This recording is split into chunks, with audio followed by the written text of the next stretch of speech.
Hey, this is Todd.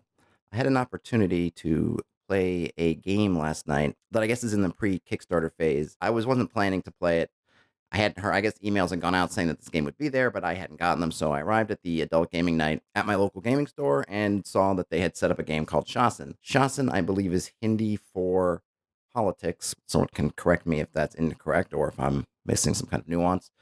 It's a game about politics. It's a game in which I think between 4 and 5 players act as presidential candidates trying to secure a majority amongst a number of districts to win the presidency. Merely a victory for good government, Mr. Brown? Or was it a victory for... Perhaps I can help you, Chuck. I think the election was a victory for good government. And they do that by collecting voters. And you collect voters through what I thought was an interesting idea, which is there's a bunch of questions in a box. And I guess let me back up first. So you have, each of you has a card, and that card represents, I didn't get to hear the description because I got there a little bit late, but essentially there are different personality types that that altogether represent you as a candidate. So one of those is the capitalist. One of those is a idealist. One of them is essentially a fascist, or you call it a cult of personality type. And one is basically a populist or showman. And so you have these different aspects. In the game, you can basically build up these different aspects. And as you build them up, you will gain resources that they provide. You'll also unlock special powers that those personalities have. And you can use all those to try to buy voters, prevent your opponents from buying voters. They call it gerrymandering, where you can move voters around different districts. Sometimes a couple of special abilities let you remove them from the board completely. And you're doing all this in service of essentially dominating the board to such a degree that you control enough majorities in these different spots to gain the presidency. So how do you get voters, or how do you get those resources? They have a box of cards, and each card is a question that represents essentially an opportunity that you would see for you as a candidate to represent your view on something. And there's two answers. It's just a yes or no. And each one of those answers represents one personality or another. The interesting thing is you don't know which answer represents which. What you do is someone will read you the question and then will give you yes and the explanation behind the yes, and the no and the explanation behind the no. And then you have to choose which one of those you want. At the beginning of the game, you don't have anything. You haven't built your tableau of personality profile yet. So unless you're thinking strategically about, I've decided that I want to go full fascist this game and I'm going to really look for those, you can really just have fun answering things or try to build up maybe a balanced portfolio, so to speak, of personality, because every 2 cards of each personality you get give you free resources every turn. So if you can sort of build a spectrum, you will get a lot of resources, but that prevents you from going and specializing. And the bonus of specializing is that at 4 cards, you unlock one power. At 6 cards, you unlock another. And those 4 and 6, and since every 2 cards you have give you a resource, at 4 cards and at 6 cards, you're also getting a lot of resources. So there's a question there of whether you want to try to balance yourself across the entire spectrum or whether you want to specialize in one or the other. So, and the questions are a lot of fun. They cover a range of essentially political subjects that are timeless, but timely now. It might be about education, it might be about immigration. And some of the answers are funny because they're sort of over the top. Other ones make you think. It's not obvious which answer goes with which. Sometimes it is, but a lot of times there's a lot of gray area and they play around with that, which I think is important, because if you could ultimately guess with perfect success what is what, you would make it so much easier for you to build your tableau than somebody else, which would have an impact on the game. So you're answering questions, you're gaining resources, and those resources, we just went by the colors. They do supposed to represent something. Green is money, red, I don't remember what it is. There's yellow, there's green, red, yellow, blue. I think that's it. Yeah, green, red, yellow, blue. So 4, right. And then what you'll see is that there's a section that will show you these voter blocks that are up for grabs. I think they're all from 1 to 3 voter blocks. And those voter blocks, you purchase them with resources. So one of them might say you need to have 2 green and a blue. One might be you need to have 1 red, 1 yellow, one of each, essentially, or maybe 2 greens and a yellow.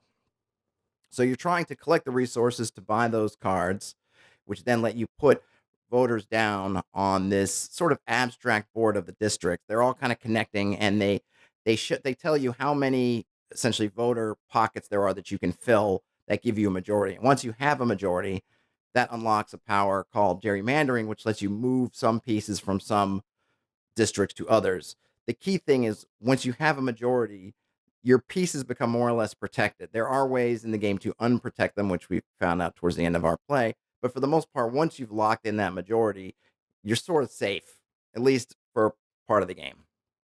And the game keeps going until you either get majorities in all the different districts, in which case you basically count up who has the most and that person wins, or alternatively, when the amount of voter cards run out. And in that case, I think you do the same thing. I think you only count majorities. At least that's the way we play, which I think is how you do it. So any districts, if you run out of voter cards and there are any districts that don't have any majorities, you just don't get counted. And that actually came up to play, if I remember correctly, in our game where there was someone who was in the lead for probably the middle part of the game. Actually, some high level powers came out, lost his majorities, ended up with a very small amount of final points in the tally just because he lost those majorities. Two things I didn't mention before. There are some special spots on the board. If your voter hits those spots, they get a headline, which I think the guy who was presenting the game said that maybe 60-40 good to bad, but that's something you read out loud, and it could be anything. Again, it's sort of like if there was a headline news comes up about your candidate, but sometimes they're about other candidates, and they're not all bad. And you can, I think the first time I was able to gerrymander, and I put someone in there to trigger that, it actually was a positive one for them. And then one time someone triggered me in one and I got a positive one. So they're not all bad. So at first we kind of looked at it like, okay, that's a good way to gotcha somebody is to throw them in one of those headline spots, but they're not all terrible. So they could actually come back to haunt you a little bit. The other cards you can buy, I think it was cost 5 resources, were conspiracies. And conspiracies are not sort of, they're cards that allow you to affect at any time either something someone else is doing, something you're doing. Some of them were until the end of your next turn. I think there might have been a couple of them that were more or less permanent. Some of them allowed you to basically stop other candidates from doing certain things. So essentially, they were just extra power cards. I think most of them, I didn't get the chance to look at all of them, but I think most of them were sort of one use only cards that you could throw out there, and you could do it at any time. And I think there was at least one where you could then cancel out somebody else's card. So it wasn't totally infallible if you had one to play it, but there's a good chance. Now, that's sort of the overview. So I'm just going to do a quick kind of good, the bad, and the ugly, so to speak. So the good, I really like that idea of, I don't want to call it social deduction, but it's sort of deduction based on what you're trying to build in your tableau. So I ended up coming in and I saw that the guy had been playing already had one. They called it Supremo, but it's essentially a fascist cult of personality. And I just decided, for whatever reason, I wanted to just try to just max out Supremo as much as I could. So when you're reading the cards, I was trying to think about constantly, is this answer Supremo or is it not? And I think I got a few in a row where I was able to build up to 4, where I was able to pretty much do a pretty good job of nailing, okay, that's Supremo, that's Supremo, that's Supremo. But my luck ran out, and I actually never got more than that 4 was the amount I got. And I ended up getting some other ones in, like the Supremo and the Showman, which is sort of the populist type. There's, as you can imagine, between being a fascist and being a populist, there's a lot of overlap there. And there are other ones that are unexpected, but they're all sort of fun. And I think we had a lot of fun as a group because you're reading them out loud, you're kind of answering them.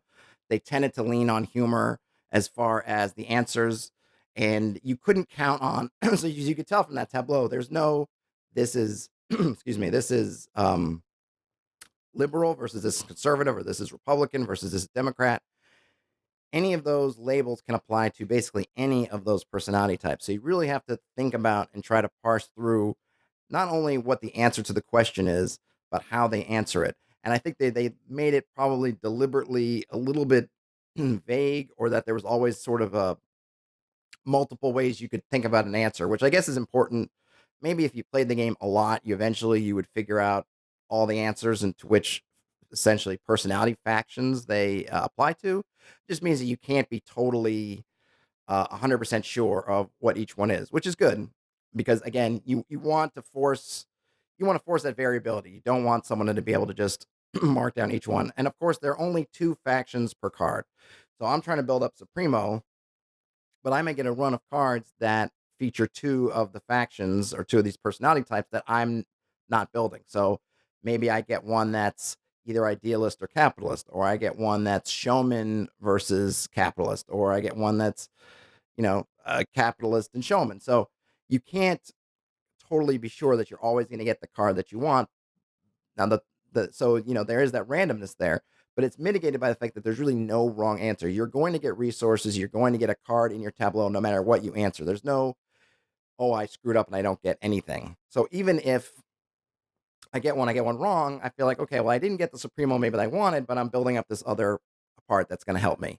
So maybe I'm building up capitalist and I get one there. Or maybe I'm starting to get some idealist or showman, whatever. So you always feel like you get something. So even though there is that random factor of what cards am I going to get, it's balanced by the fact that, hey, you're always going to get some kind of reward that's useful to you, because even if you have a ton, at one point I just had a ton of red tokens, I can always try to trade them in for those conspiracy card, which are those kind of private extra power cards.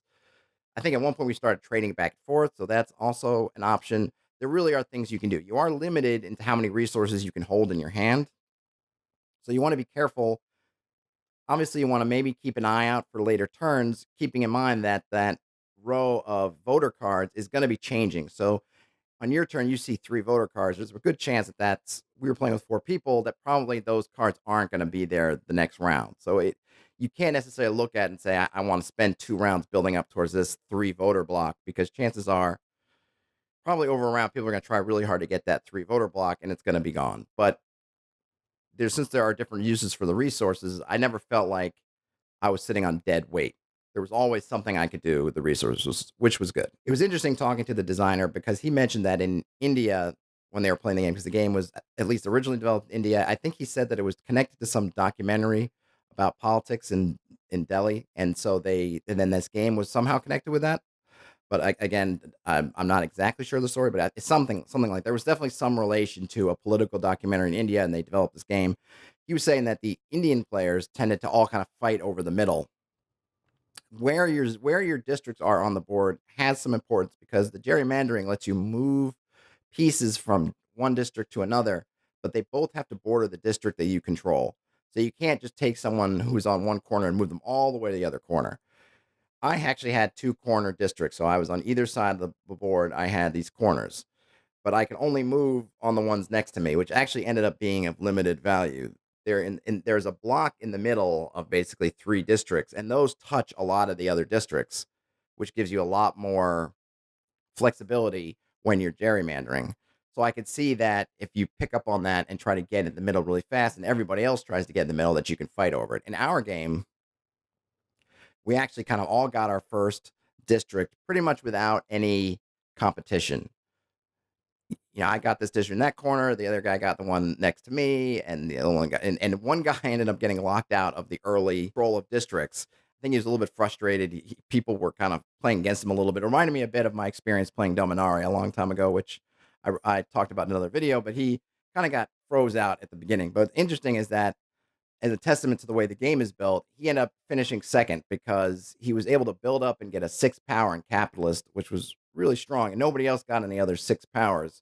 And those trigger for free every turn. So there's no, you don't have to pay really much resources or any. I think one of the powers you had to pay a couple of resources, but basically these are free powers you get every turn. So this guy in the end game had this power that was really strong that he was just pulling out every turn, and he was able to kind of turn the tide, gerrymander stuff around, and get some majorities, and ended up, I think, finishing in second place. But for the first half of the game, it looked like he was going to be dead last. So that was pretty interesting that he was able to pull that out. Where you have your districts can be important. And he was saying that the Indian players seemed to go to the middle and then fight over that. And we didn't. We got in our corners. We built up our first district. I ended up being, I think, the first player to get 2 districts. And then one of the other guys ended up, I think, having 3 districts. And he looked like he was, in a sense, running away with it. But again, those powers you're building up in your tableau give you a nice balance to that, because you can invest in those cards, those conspiracy cards, to gain yourself some power, and you start to build up on those higher level personality abilities. And then towards the end of the game, you can play out those conspiracies, you can throw your powers down, and you can really turn the tide. So you can't ever be too comfortable. It's maybe, I mean, I feel like it would be really hard to, with all that in play, to kind of run away with the game, though maybe it's possible. And the the guy who was showing off the game was talking about the strategy of, if you feel like you're going to win, like the one player when he had three district controlled, you want to try to end the game fast to, to seal that win, because if you let people hang around, they're going to build up those powers, they're going to get conspiracy cards, and they're going to start to be able to undo your work.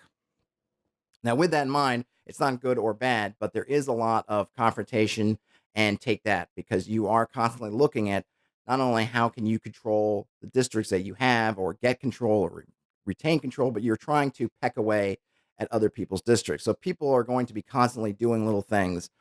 I unlocked the 4-card power for Supremo, which basically let me steal 2 resources each of my turns from whoever I wanted. So I'm looking around the board and I'm taking this from them and taking that. And everyone took it in good, in good form and sort of in stride. But obviously, if you've been planning something, and you're like, I have all this I need, and I'm just waiting for one round, I can come take that away. Now, of course, you may have a conspiracy card. I had one that I never got to play, that I could stop someone from using one of their personality abilities. So that was one option. You hold on to that, and then I come to try to steal resources, and you could stop it. But I was holding on to it because I was looking for one of those 6 powers that I could prevent, but the only one who had one of those 6 powers actually used it to my benefit at the end of the game, so it didn't end up both mattering, and I just didn't get a chance to use it.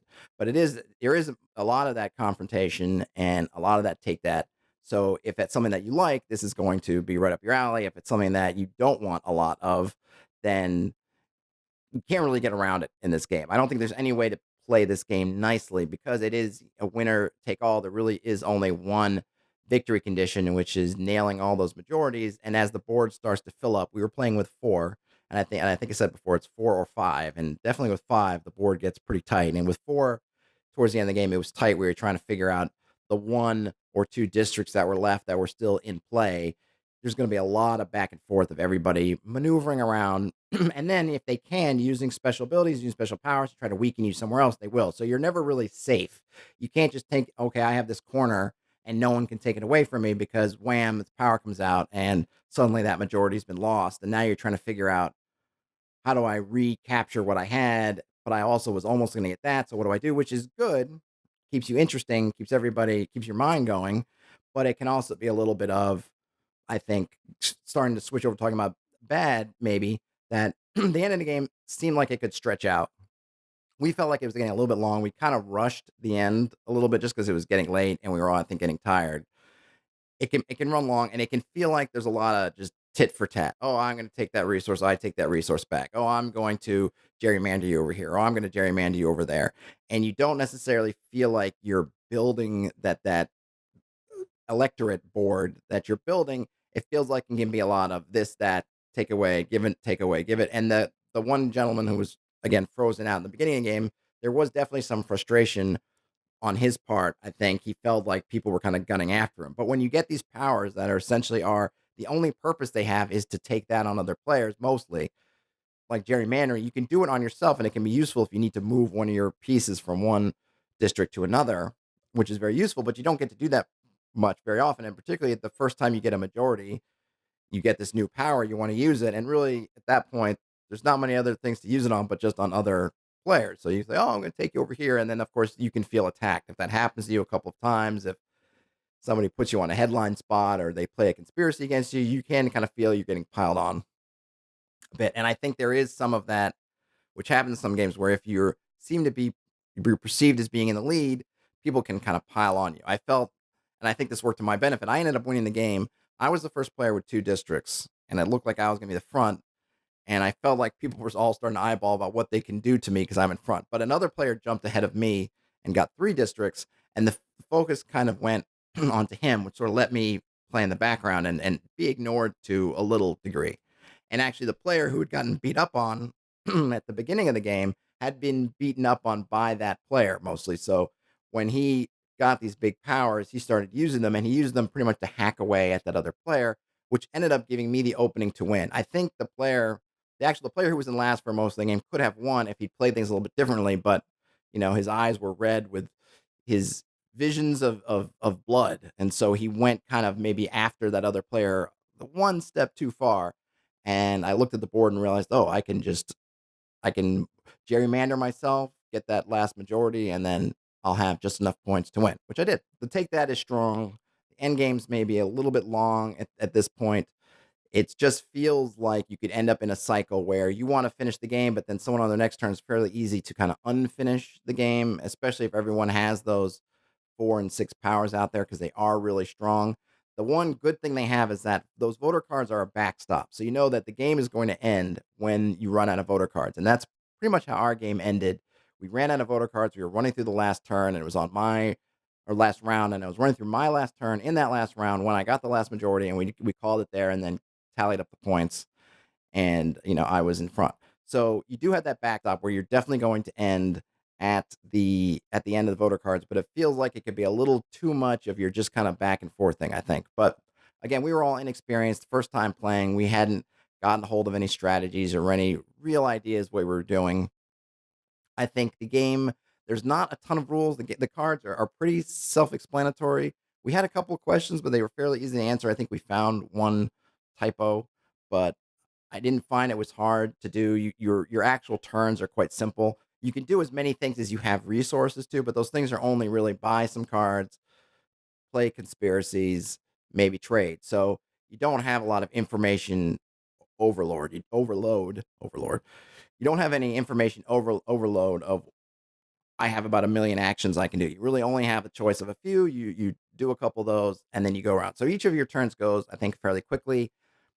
I felt like we definitely seemed like we were engaged on most of everybody else's turns. Definitely, I feel like asking the questions and doing that whole question aspect of it, since everybody's involved with it, it seemed like everyone was interested, particularly as first time players. We were all interested about which answers matched up with which factions. And oftentimes we were kind of surprised about, oh, that's capitalist. But then you could also see it. I don't think they were unfairly vague. It's just that there is so much overlap, and you can see how something, okay, I can see how that's capitalist and not showman, or I can see how that's showman and not supremo or whatever. So that was a lot of fun.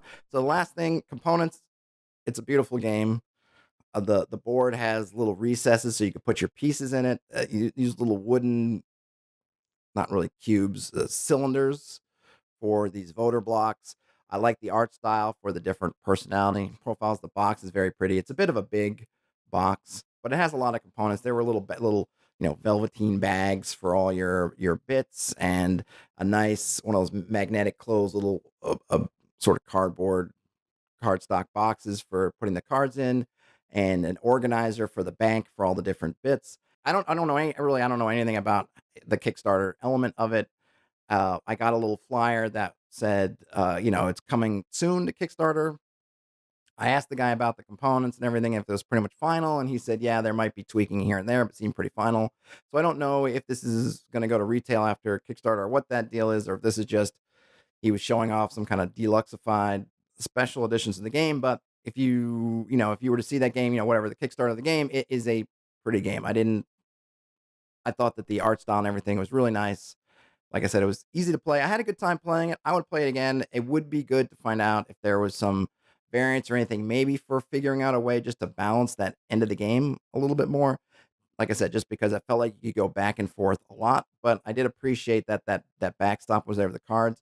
It would be interesting if there was some more ways to maybe mitigate the majorities. They could have some fun with that, but I can also see it's very simple and easy. You could see the majorities, and the win condition is clear, right? It's not one of these where it's point salad and you're trying to figure it out. You can look at the board, you can see who has the majorities, and you can really count them up and see. And because the game can be swingy towards the end, you really can feel like I'm in last place, like that guy was. But he saw he got a conspiracy card and he just started giggling, and he just couldn't wait to pull that out.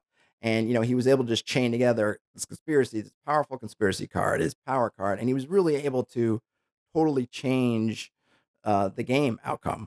So that's good. I feel like it's nice when you could play a game like that, especially if it is long, and you feel for most of the game you're running behind, and you have a chance to flip the tables because there aren't that many districts, and even if you get majorities, you're not locked in, so you do have a chance to get back in the game and play it.